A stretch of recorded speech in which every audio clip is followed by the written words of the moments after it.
4 योजनांचे पैसे विस्तारण्यास सुरुवात सुद्धा झालेली आहे। राज्यातील जे शेतकरी बांधव नमो शेतकरी योजनेचे लाभार्थी आहेत, पीएम किसान योजनेचे लाभार्थी आहेत, पीक विम्याचे लाभार्थी आहेत, अतिवृष्टीच्या अनुदानाचे लाभार्थी आहेत, तर अशा सर्व शेतकरी बांधवांची आज सकाळपासून खऱ्या अर्थाने भरपूर दिवसांची प्रतीक्षा संपायला सुरुवात सुद्धा झालेली आहे। बघा शेतकरी बांधवांना आपल्या राज्यामध्ये 16 जानेवारी पासून महानगरपालिका, नगरपालिका, पंचायत समिती, जिल्हा परिषद अशा स्वराज्य स्थानिक संस्थांच्या निवडणुका होणार आहेत। या निवडणुकांमध्ये सरकारला मतदानाची गरज भासत आहे। त्यामुळे सरकारच्या माध्यमातून पात्र शेतकऱ्यांच्या खात्यामध्ये नमो शेतकरी योजनेचा 8 हप्ता 3000 रुपये, पीएम किसान योजनेचा 22 हप्ता 3000 रुपये, हेक्टरी पीक विमा 17000 रुपये आणि अतिवृष्टीचे अनुदान अशा पद्धतीने या 4 योजनांचे पैसे सकाळपासूनच पात्र शेतकऱ्यांच्या खात्यामध्ये या ठिकाणी विस्तारण्यास सुरुवात सुद्धा झालेली आहे। त्यामुळे जर तुम्ही महाराष्ट्र राज्याचे शेतकरी बांधव असाल, तुम्ही नमो शेतकरी योजनेचे लाभार्थी असाल, पीएम किसान योजनेचे लाभार्थी असाल, पीक विम्याचे लाभार्थी असाल किंवा अतिवृष्टीचे लाभार्थी असाल, तर तुम्हाला सुद्धा एकंदरीत सरकारच्या माध्यमातून किती पैसे वाटप होत आहेत, कोणकोणत्या जिल्ह्यांमध्ये या ठिकाणी हे पैसे जमा केले जात आहेत, तर याचे संपूर्ण सविस्तर अगदी डिटेल्स मध्ये माहिती सांगत आहे। जेणेकरून जर तुम्ही या 4 योजनांपैकी एखाद्या जरी योजनेचे लाभार्थी असाल तर तुम्हाला त्या योजनेचा लाभ मिळून जाईल। परंतु जर तुम्ही या 4 योजनांचे लाभार्थी असाल तर तुम्हाला आज 4 योजनांच्या माध्यमातून मोठी रक्कम वितरित होणार आहे। एकंदरीत तुमचे या ठिकाणी संक्रांत गोड होणार आहे, कारण सरकारच्या माध्यमातून 16 जानेवारी नंतर या ठिकाणी महानगरपालिका, नगरपालिका, पंचायत समिती अशा निवडणुका होत आहेत। या निवडणुकीच्या अगोदर हे पैसे वाटप होत आहेत। जर तुम्हाला हे पैसे निवडणुकीच्या अगोदर दिले तर तुम्ही 100% सरकारला मतदान करणार आहात, कारण सरकार या ठिकाणी तुम्हाला जास्तीत जास्त मदत करत आहे। त्यामुळे तुम्ही सरकारला मतदान 100% करणार आहे। त्यामुळे शेतकरी बांधवांना एकंदरीत 4 योजनांचे पैसे कोणकोणत्या जिल्ह्यांमध्ये, कोणकोणत्या तालुक्यांमध्ये, कोणकोणत्या बँकांमध्ये, कोणकोणत्या शेतकऱ्यांच्या खात्यामध्ये जमा केले जात आहेत, तर याची संपूर्ण सविस्तर अगदी डिटेल्स मध्ये माहिती सांगत आहे। या 4 योजनांपैकी एखाद्या जरी योजनेचे लाभार्थी असाल, 2 योजनांचे लाभार्थी असाल, 3 योजनांचे लाभार्थी असाल किंवा 4 योजनांचे लाभार्थी असाल, तर तुम्हाला 4 योजनांच्या माध्यमातून पैसे मिळत आहेत। एखाद्या योजनेचे लाभार्थी असाल, फक्त त्या योजनेचा लाभ तुम्हाला या ठिकाणी वितरित सुद्धा होतच आहे। तर बघा शेतकरी बांधवांना एकंदरीत आपण संपूर्ण सविस्तर डिटेल्स मध्ये माहिती सांगत आहोत। म्हणजेच नमो शेतकरी योजनेचा 8 हप्ता, पीएम किसान योजनेचा 22 हप्ता, हेक्टरी 17000 रुपये पीक विमा, अतिवृष्टीचे पैसे कोणकोणत्या जिल्ह्यांमध्ये आणि कोणत्या बँकेमध्ये, कोणत्या शेतकऱ्यांच्या खात्यामध्ये वाटप होत आहेत, याची संपूर्ण सविस्तर माहिती देतच आहे। तर बघा शेतकरी बांधवांना मागच्या 2 दिवसांपूर्वी राज्याचे मुख्यमंत्री देवेंद्र फडणवीस साहेब, राज्याचे कृषी मंत्री दत्तात्रय मामा भरणे यांच्याकडे आपल्या भारताचे पंतप्रधान मोदी साहेब आणि आपल्या भारताचे कृषी मंत्री शिवराज सिंग चौहान साहेब यांच्या माध्यमातून पैसे पाठवण्यात आलेले होते। आता हे पैसे मोदी साहेबांनी मुख्यमंत्री फडणवीस साहेबांकडे पाठवलेले होते। फडणवीस साहेबांनी कृषी मंत्री दत्तात्रय मामा भरणे यांच्याकडे या 4 योजनांचे पैसे वितरित करण्यासाठी या ठिकाणी हे निधी मंजूर करून पाठवलेला होता। हा निधी खटाखट शेतकऱ्यांच्या खात्यामध्ये आता आज सकाळपासून जमवायला सुरुवात झालेली आहे। सकाळपासूनच शेतकरी बांधवांच्या आनंदामध्ये मोठ्या प्रमाणामध्ये वाढ झाल्याची पाहायला सुद्धा मिळत आहे। परंतु शेतकरी बांधवांना सरकारने हे पैसे उशिरा का सोडलेले आहेत, हा प्रश्न शेतकरी बांधवांकडून विचारपूस केली जात आहे। तर बघा शेतकरी बांधवांना तुम्हाला सुद्धा माहिती आहे की सरकार काय करत असतं की मतदान जवळ आलं की त्या मतदानाच्या अगोदर पैसे देत असतं। म्हणजेच हे पैसे काय मतदानाचे नसतात, परंतु तुमच्या हक्काचे, तुमच्या योजनेचेच पैसे असतात। परंतु हा हप्ता मतदानाच्या अगोदर दिल्यानंतर शेतकरी बांधवांच्या सुद्धा लक्षात राहत असतं की आपल्याला हे सरकार मदत करत आहे। त्यामुळे या ठिकाणी शेतकरी बांधव सुद्धा सरकारला मतदान करतात। त्यामुळे शेतकरी बांधवांनो मतदानाच्या अगोदर हे पैसे जमा केले जात असतात। 16 जानेवारी पासून संपूर्ण राज्यामध्ये म्हणजेच आपलं महाराष्ट्र राज्य आहे, तर या महाराष्ट्र राज्यामध्ये स्वराज्य स्थानिक संस्थांच्या निवडणुका होत आहेत। आता याच्यामध्ये महानगरपालिका, नगरपालिका, पंचायत समिती अशा निवडणुका होणार आहेत। या निवडणुकांमध्ये शेतकरी बांधव या ठिकाणी सरकारला मतदान करतील या आशेवरती सरकारने हे पैसे सोडलेले आहेत। तर एकंदरीत आपल्याला या राजकारणामध्ये पडायचं नाही, परंतु सध्याच्या स्थितीला नमोचा 8 हप्ता 3000 रुपये, पीएमचा 22 हप्ता 3000 रुपये, पीक विम्याचे पैसे, अतिवृष्टीचे पैसे कोणकोणत्या जिल्ह्यांमध्ये, कोणकोणत्या बँकांमध्ये, कोणकोणत्या शेतकऱ्यांच्या खात्यामध्ये वितरित व्हायला सुरुवात झालेली आहे, तर याचे संपूर्ण सविस्तर माहिती सांगत आहे। त्यामुळे शेतकरी बांधवांना ही माहिती पाहिल्याशिवाय हा व्हिडिओ बंद करू नका, कारण सरकारने दिलेल्या माहितीनुसार जे शेतकरी बांधव पात्र असतील, ज्या शेतकरी बांधवांनी महत्त्वाची कामे केलेली असतील, त्या शेतकरी बांधवांना पीक विम्याचे पैसे, नमोचा हप्ता, पीएमचा हप्ता हप्ता त्यासोबत अतिवृष्टीचे अनुदान वितरित सुद्धा होतच आहे। तर बघा शेतकरी बांधवांनो, एकंदरीत आपण पीक विम्यापासून सुरुवात करूया। तर बघा शेतकरी बांधवांनो, भरपूर शेतकरी बांधवांना 2025 सालामध्ये पीक विम्याचे पैसे मिळालेले आहेत, परंतु ज्या शेतकरी बांधवांना 2025 सालामध्ये पीक विम्याचे पैसे मिळालेले नसतील आणि ज्या शेतकरी बांधवांना कमी पीक विम्याचे पैसे मिळालेले असतील, तर अशा शेतकरी बांधवांना या 2026 सालामध्ये म्हणजे जानेवारी महिन्याच्या 16 तारखेच्या अगोदर या ठिकाणी हे पैसे वितरित होत आहेत। बघा शेतकरी बांधवांनो, एकंदरीत पीक विम्याचे पैसे हेक्टरी किती रुपयाप्रमाणे वाटप होत आहे त्याविषयी माहिती देतो। बघा, तुमचं ज्या पिकाचं नुकसान झालेलं आहे त्या पिकाच्या आधारावरती हे पैसे वितरित केले जात आहेत। म्हणजेच ज्या पिकाला जास्त खर्च लागत असतो अशा पिकांसाठी जास्त पीक विमा आणि ज्या पिकांना कमी खर्च लागत असतो अशा पिकांसाठी कमी पीक विमा वाटप होत आहे। जर तुमचा कापूस, सोयाबीन अशा मोठ्या पिकांचं नुकसान झालेलं असेल तर तुम्हाला मोठ्या पद्धतीने पीक विमा वितरित केला जात आहे, परंतु जर तुमचं तूर, मूग, मका, बाजरी त्यासोबत विविध दुसरी पिके असतील, आंबा असतील, चिकू असेल, केळी, द्राक्ष असे कोणते पण पिके असतील तर अशा पिकांसाठी सुद्धा पीक विमा वाटप केला जात आहे। परंतु अशा पिकांसाठी हेक्टरी किती पीक विमा वाटप केला जात आहे त्याविषयी माहिती देतो।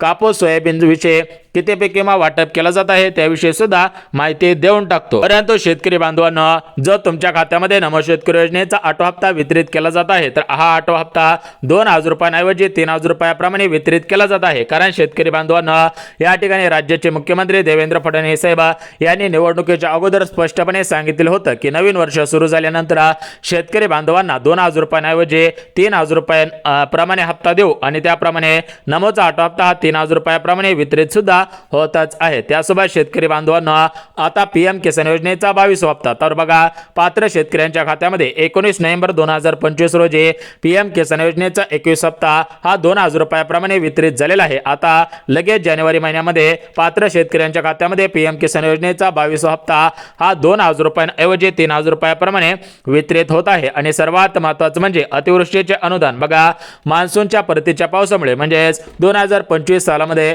जो मान्सूनचा परतीचा पाऊस होता तर त्या मान्सूनच्या परतीच्या पावसामुळे राज्यातील भरपूर शेतकरी बांधवांचं मोठ्या प्रमाणामध्ये नुकसान झालेलं आहे। भरपूर शेतकरी बांधवांची घरे वाहून गेलेली आहेत, मोठ्या प्रमाणामध्ये शेतामधील माती वाहून गेलेली आहेत, पिकांमध्ये पाणी साचून पिके पिवळे पडलेले आहेत। भरपूर शेतकरी बांधवांचा कांदा चाळीमध्ये मोठ्या प्रमाणामध्ये पाणी साचलेलं होता, कांदा नासून गेलेला आहे, कांद्यामध्ये सुद्धा मोठ्या प्रमाणामध्ये खराबी पाहायला मिळत आहे। त्यामुळे शेतकरी बांधवांना सरकारच्या माध्यमातून ज्या ज्या जिल्ह्यांमध्ये मोठ्या पावसामुळे म्हणजेच अतिवृष्टीमुळे नुकसान झालेले जे जिल्हे आहेत तर अशा जिल्ह्यांमध्ये नुकसान भरपाईचे पैसे वितरित करायला सुरुवात करण्यात आलेली आहे। बघा, नवीन वर्ष सुरू होऊन आता भरपूर दिवस उलटलेले आहेत। आता राज्यामध्ये स्वराज्य स्थानिक संस्थांच्या निवडणुका सुरू होत आहेत। या निवडणुकींच्या पार्श्वभूमीवरती राज्यातील शेतकरी बांधवांना राज्याचे मुख्यमंत्री फडणवीस साहेब, राज्याचे कृषी मंत्री दत्तात्रय मामा भरणे यांच्या माध्यमातून या ठिकाणी ही आर्थिक मदत केली जात आहे। त्यामुळे जर तुम्ही नमोचे लाभार्थी असाल, पीएमचे लाभार्थी असाल, पीक विम्याचे लाभार्थी असाल, अतिवृष्टीच्या अनुदानाचे लाभार्थी असाल तर तुम्हाला सुद्धा एकंदरीत 4 योजनांचे पैसे मिळत आहेत। तर आता आपण बघून घेऊयात की एकंदरीत 4 योजनांचे पैसे किती मिळत आहेत, कोणत्या जिल्ह्यामध्ये मिळत आहेत, कोणत्या शेतकरी बांधवांना मिळत आहेत, ज्यांना अगोदर मिळालेले आहेत त्यांना डबल अनुदान मिळत आहेत का त्याविषयी सुद्धा माहिती देऊन टाकतो। जेणेकरून जर तुम्ही नमोचे लाभार्थी असाल, पीक विम्याचे लाभार्थी असाल, पीएम किसान योजनेचे लाभार्थी असाल, अतिवृष्टी अनुदानाचे लाभार्थी असाल तर तुमचे भरपूर दिवसांची प्रतीक्षा संपवून जाणार आहे आणि तुमच्या खात्यामध्ये खटाखट हे पैसे जमा सुद्धा होणार आहेत। आता बघा शेतकरी बांधवांनो, राज्याचे मुख्यमंत्री फडणवीस साहेब आणि राज्याचे कृषी मंत्री दत्तात्रय मामा भरणे यांनी दिलेल्या माहितीनुसार राज्यातील जे जे शेतकरी बांधव नमोचे लाभार्थी आहेत, पीएम किसानचे लाभार्थी आहेत, पीक विम्याचे लाभार्थी आहेत आणि अतिवृष्टीचे लाभार्थी आहेत तर त्यांचे भरपूर दिवसांची प्रतीक्षा संपवण्यात येत आहे। कारण शेतकरी बांधवांना भरपूर दिवसांपासून तुम्ही सुद्धा नमोच्या 8 हप्त्याचे, पीएमच्या 22 हप्त्याचे, त्यासोबत अतिवृष्टीच्या पैशांची आणि पीक विम्याच्या पैशांची वाट पाहत आहात। परंतु शेतकरी बांधवांना तुम्हाला सुद्धा माहिती आहे की राज्यामध्ये लाडकी बहीण योजना सुरू आहे, राज्यामध्ये अपंगांच्या संजय गांधी निराधार योजना, श्रावण बाळ योजना अशा पद्धतीने विविध योजना सुरू आहेत। तर अशा योजनांचे पैसे वितरित करायचे होते आणि राज्य सरकारच्या तिजोरीवरती मोठ्या प्रमाणामध्ये भार सुद्धा आलेला होता। त्यामुळे शेतकरी बांधवांना वगळण्यात येऊन दुसऱ्या योजनांचे पैसे वितरित केलेले होते। परंतु सध्याच्या स्थितीला पाहायला गेलं तर दुसऱ्या सर्व योजनांचे पैसे हे पात्र लाभार्थ्यांच्या खात्यामध्ये वितरित झालेले आहेत। आता फक्त शेतकऱ्यांच्या खात्यामध्ये पैसे वाटपाचे आदेश राहिलेले होते, आता हे सरकारने आदेश दिलेले आहेत। त्यामुळे पात्र शेतकऱ्यांच्या खात्यामध्ये एकंदरीत 4 योजनांचे पैसे वाटप होत आहेत। तर या 4 योजनांचे पैसे किती वाटप होत आहेत, कोणत्या जिल्ह्यामध्ये वाटप होत आहेत, कोणत्या शेतकरी बांधवांना वाटप होत आहे, तर त्याचे संपूर्ण सविस्तर माहिती देऊन टाकतो। परंतु शेतकरी बांधवांना महत्त्वाची 4 कामे केलेली आहेत का हे जाणून घेणं गरजेचं आहे। जर तुम्ही महत्त्वाची 4 कामे केलेली असतील तरच तुम्हाला या 4 योजनांचे पैसे वाटप सुद्धा होणार आहे। तर बघा शेतकरी बांधवांना या ठिकाणी तुम्हाला 4 कामे सविस्तर सांगत आहे। बघा या ठिकाणी सरकारच्या माध्यमातून जे पहिलं काम करायला सांगितलेलं आहे, तर ते पहिलं काम म्हणजे तुमचे आधार कार्ड बँक खात्याशी लिंक करायचं आहे। कारण या 4 योजनांचे पैसे हे डीबीटीच्या माध्यमातून तुमच्या बँक खात्यामध्ये ट्रान्सफर केले जात आहेत। त्यामुळे जे शेतकरी बांधव 4 योजनांचे लाभार्थी आहेत त्या सर्व शेतकरी बांधवांनी आपले आधार कार्ड बँक खात्याशी लिंक करायचं आहे। आपले डीबीटी ऍक्टिव्ह आहे का हे सुद्धा पाहायचं आहे। बघा पहिलं काम आधार कार्ड बँक खात्याशी लिंक करणं, त्यानंतर शेतकरी बांधवांना जे दुसरं काम करायचं आहे तर ते दुसरं काम म्हणजे शेतकरी बांधवांना आपल्या बँक खात्याची केवायसी करायची आहे। त्यासोबत शेतकरी बांधवांनो तिसरं काम म्हणजे जर तुम्ही महाराष्ट्र राज्याचे शेतकरी बांधव असाल तर तुम्ही फार्मर आयडी कार्ड काढायचं आहे। ज्या शेतकरी बांधवांनी फार्मर आयडी कार्ड काढलेलं नसेल त्यांनी लवकरात लवकर फार्मर आयडी कार्ड काढायचं आहे। बघा शेतकरी बांधवांना हे झाले 3 कागदपत्रे। आता 4थं कागदपत्र म्हणजे तुमचा या ठिकाणी सरकारने दिलेल्या माहितीनुसार शेतकरी बांधवांनी जे 4थं काम केलेलं असायला पाहिजे, तर ते 4थं काम म्हणजे तुम्ही पीक विम्याचा अर्ज केलेला असायला पाहिजे। त्यासोबत नमोच्या हप्त्यासाठी पीएमच्या हप्त्यासाठी पीएमची नमोच्या हप्त्याची केवायसी केलेली असायला पाहिजे।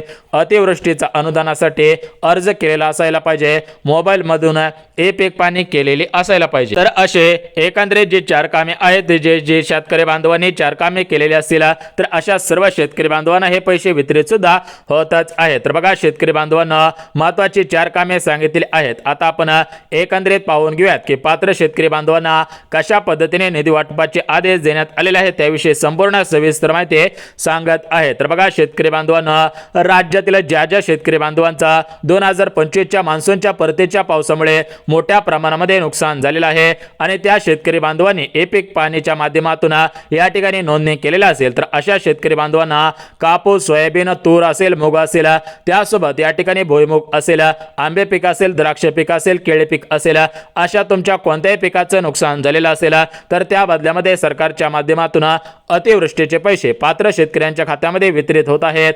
आता बघा कापूस पिकासाठी सरासरी हेक्टरी 17,000 रुपये म्हणजे ज्या शेतकरी बांधवांचं जास्त नुकसान झालेलं असेल त्यांना 2.5 एकरासाठी 17,000 रुपये, सोयाबीन पिकासाठी 17,000 रुपये, उर्वरित पिकांसाठी 13,000 रुपये 14,000 रुपयापर्यंत अतिवृष्टीचे पैसे जमा होत आहेत। त्याचप्रमाणे पीक विम्याचे पैसे बघा शेतकरी बांधवांना कापूस, सोयाबीन, तूर, मूग असेल अशा पिकांसाठी ज्या शेतकरी बांधवांनी पीक विम्याचा अर्ज भरलेला होता त्यांना पीक विम्याच्या स्वरूपामध्ये पीक विम्याचे पैसे वितरित केले जात आहेत।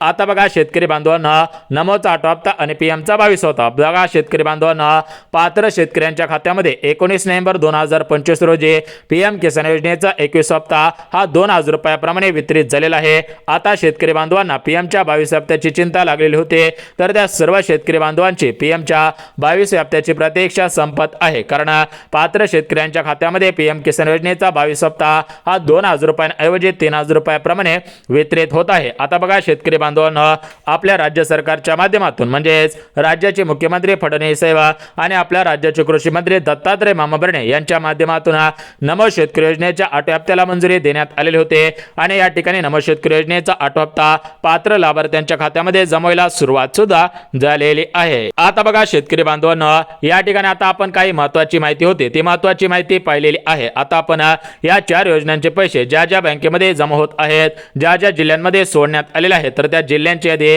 आणि त्या बँकांची यादी वाचून दाखवत आहे। परंतु शेतकरी बांधवांना सरकारने दिलेल्या माहितीनुसार राज्यातील ज्या शेतकरी बांधवांनी चुकीच्या पद्धतीने अर्ज केलेले असतील, जे शेतकरी बांधव खरोखर योजनेचे लाभार्थी नसतील आणि त्यांनी जर चुकीच्या पद्धतीने लाभ घेण्याचा प्रयत्न केला तर त्यांच्यावरती कडक कारवाई करण्यात येणार आहे। कारण जे पात्र शेतकरी बांधव आहेत, जे गरजू शेतकरी आहेत त्यांच्या टाळूवरचं लोणी खाण्याचं काम हे चुकीच्या पद्धतीने अर्ज केलेले शेतकरी बांधव खात असल्याची माहिती सुद्धा मिळत आहे। तर बघा शेतकरी बांधवांना आपल्या महाराष्ट्र राज्यामधील परभणी जिल्हा, बीड जिल्हा, अकोला जिल्हा, धाराशिव जिल्हा, छत्रपती संभाजीनगर, गडचिरोली जिल्हा यासोबतच परभणी, बीड असेल, लातूर असेल, धुळे, नंदुरबार, जळगाव, छत्रपती संभाजीनगर, अहिल्यानगर जिल्हा असे जे शेतकऱ्यांचे 14 जिल्हे आहेत, तर या 14 जिल्ह्यांमध्ये या ठिकाणी 4 योजनांचे पैसे जमा करण्याचे आदेश सरकारच्या माध्यमातून देण्यात आलेले आहेत। त्याचप्रमाणे या ठिकाणी कोणत्या बँकेमध्ये पैसे जमा होणार आहेत आणि कोणत्या बँकेमध्ये पैसे येणार नाही त्याविषयी माहिती देतो। बघा शेतकरी बांधवांनो, आपल्या राज्याचे सरकारचे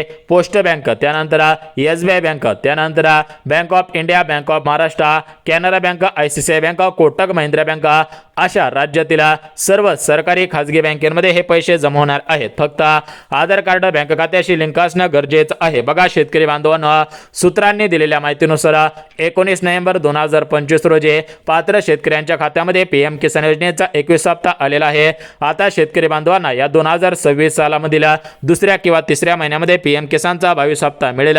नव शेतकरी योजनेचा 8 हप्ता 2026 सालामधील जानेवारी महिन्याच्या एंडिंग पर्यंत मिळून जाईल। पीक विम्याचे पैसे, अतिवृष्टीचे अनुदान हे टप्प्याटप्प्याने वितरित होत आहे। आता शेवटचा टप्पा लवकरच वितरित होणार आहे।